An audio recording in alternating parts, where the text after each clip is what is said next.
Hello everyone, welcome back to my another blog. তো সকালবেলা দেখো আমি এখানে রান্না করছি চিকেন। তো চিকেনটা এনেছে, তো আমি সেটা রান্না করছি, আর বাকি রান্নাগুলো কিন্তু মাই রান্না করেছে। তো কী কী রান্না হয়েছে আর দেখানি, চিকেনটা কেমন হয়েছে জানাবে কিন্তু কমেন্টে। আর এখানে বর তো ডিম দিয়ে চানাটা খায় মেখে স্যালাড বানিয়ে, তো ডিমের কুসুমটা বাদ দিয়ে কুসুমটা আমি খেয়ে নিই আর কি। তো খেয়ে নিলাম কুসুমটা।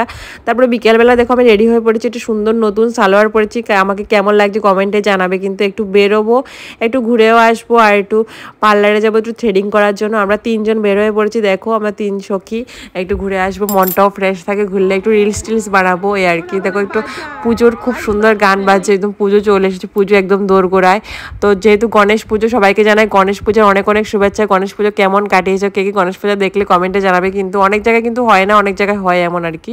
তো এখানে গণেশ ঠাকুরের পুজোতে গণেশ ঠাকুরের প্রিয় লাড্ডুটাও পেয়ে গেলাম কিন্তু আমি, মানে প্রসাদ পেয়েছি, আমি প্রসাদটা খেয়ে নিলাম। এখানে প্যান্ডেলটা খুব সুন্দর সাজিয়েছে একদম বাজারের মধ্যেই।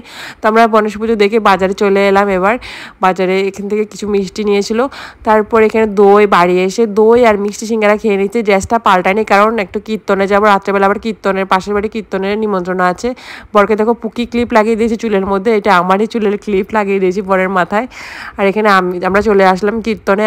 কীর্তনে খেতে বসে পড়েছি, ফল দিল, তারপর দিল ডাল, পাঁপড় আর আলু সয়াবিন দিয়ে একটা তরকারি, আর দিল পায়েস, রসগোল্লা।